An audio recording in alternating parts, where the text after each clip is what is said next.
Government वालों से हमने खुद भी बात की, मैं भी गया, वजीर खारजा भी गए, वजीर दिफा भी गए, सारे गए। हमने उनको बार बार एक चीज़ कही है कि दहशतगर्दी नहीं करनी, हमारे मुल्क में ये अमन तबाह ना करें। ये वाले सारे लोग आपको पता है बॉर्डर पार से आए, इस्लामाबाद में धमाका हुआ बॉर्डर पार से आए, और हम हमारे लोकल लोग नहीं है इस्तेमाल होते, वहाँ से भेजते हैं लोग और वो ये हमले करते हैं। फील्ड मार्शल का वाज़ेह पैगाम है कि दहशतगर्दी पर समझौता नहीं होगा। वफाकी वज़ीर दाखिला मोहसिन नकवी का वाना कैडेट कॉलेज का दौरा, कबायली अमायदीन से खिताब में बोले कि हमने अफगानिस्तान से बार बार बात की कि दहशतगर्दी नहीं करनी, लेकिन वो नहीं माने। वाना कैडेट पर हमले करने वाले दहशतगर्द अफगानिस्तान से आए, किसी को अमन तबाह करने की इजाज़त नहीं देंगे। हमसे जो मुमकिन हुआ वो कबायलियों के लिए करेंगे।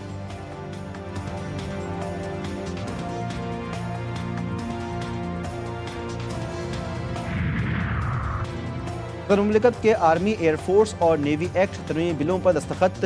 तरमीमी बिलों की तौसीक के बाद तीनों बिल निफाज अमल में आ गए। सेनेट और कौमी असम्बली ने तीनों बिल्स में तरमीम की मंजूरी दी थी। तरमीम के मुताबिक army chief he chief of defence forces होंगे और उनकी मुद्दत 5 बरस होगी। चीफ ऑफ डिफेंस फोर्सेज की मुद्दत नोटिफिकेशन के दिन से शुरू होगी। Chairman joint chief of staff committee का ओहदा 27 नवंबर से खत्म हो जाएगा। बुशरा बीबी ने बानी पीटीआई की ज़ाती ज़िंदगी और सियासत पर अमलियात का रंग चढ़ाया। उन्होंने इक़्तिदार के लिए दीन का लिबादा ओढ़े रखा। साबिक़ वज़ीर-ए-आज़म इक़्तिदार के लिए तोहम परस्ती का शिकार थे। बरतानवी जरीदे द इकॉनमिस्ट का इंकशाफ। रिपोर्ट के मुताबिक बुशरा बीबी ने बानी को बताया कि अगर हमारी शादी हो जाए तो आप वज़ीर-ए-आज़म बन जाएंगे। बानी ने इक़्तिदार और ताकत के लिए बुशरा बीबी से शादी की। घरेलू मुलाजमीन ने बुशरा बीबी के अमलियात के लिए चीज़ें लाने का बताया। बुशरा बीबी मुलाजमीन से गोश्त, जानवरों के सर और कलेजी मंगवाती थीं। मेरिट के महज नारे, रियासती उमूर में बुशरा बीबी ही हरफ आखिर थीं। बुशरा बीबी ने तकरीरों, सफ़र के औकात पर भी रूहानी रंग चढ़ाया। बुशरा बीबी की इजाज़त के बगैर वज़ीर-ए-आज़म का तैयारा उड़ान नहीं भरता था। बानी और साबिक़ आर्मी चीफ जनरल बाजवा की मुलाकात में भी बुशरा बीबी मौजूद थीं। मुलाकात में भी ज़्यादा वक्त बुशरा बीबी बोलती रहीं।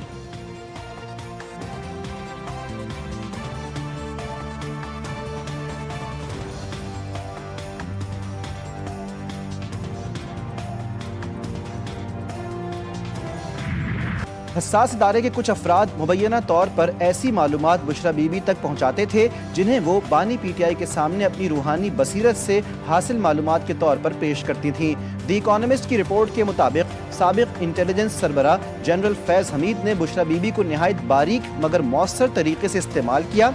हसास इदारा अपने एक अफसर के जरिए आइंदा होने वाले वाक़यात की मालूमात बुशरा बीबी के किसी पीर तक पहुँचाता, जो उसे आगे बुशरा बीबी तक मुंतकिल करता, और ये इन्फॉर्मेशन बुशरा बीबी बानी पीटीआई के सामने अपनी रूहानी बसीरत से हासिल मालूमात के तौर पर पेश करती थीं।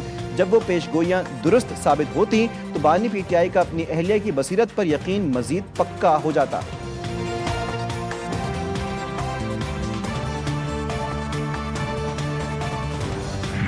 इमरान अहमद न्याजी के जितने फैसले हैं कॉम्पिटेंस की बुनियाद पे, गवर्नेंस की बुनियाद पे, मुल्क के बेहतरीन मफाद में नहीं होते थे। आज दुनिया के जरीदे ये कह रहे हैं कि फैसलों के पीछे एक पूरा सिस्टम था झूठ का, बहतान का, और वो तमाम फैसले वो खातून खाना करवाती थी।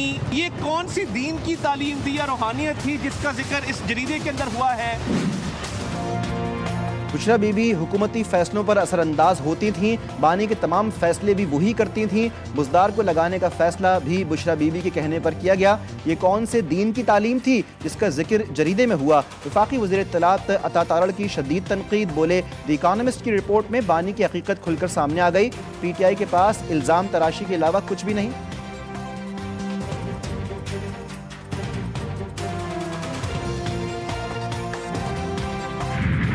बीबी की जो रूहानी बसीरत का जो लबादा उन्होंने ओढ़ा हुआ था, और खान साहब को जिस तरह से उन्होंने इस चीज के जरिए लड़ करने की कोशिश की, और कोशिश क्या की बल्कि कोशिश में कामयाबी उनको काफी हद तक हासिल हुई, लेकिन उसके बाद मुल्क का जो हाल हुआ वो आप सबके सामने।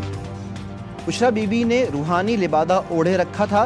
द इकॉनमिस्ट की खुसूसी रिपोर्ट की शरीक मुसन्निफा बुशरा तस्कीन ने कहा कि बानी पीटीआई के जो वादे थे उनमें से किसी वादे को पूरा होते हुए हमने नहीं देखा। मुल्क का जो हाल हुआ वो सबके सामने है।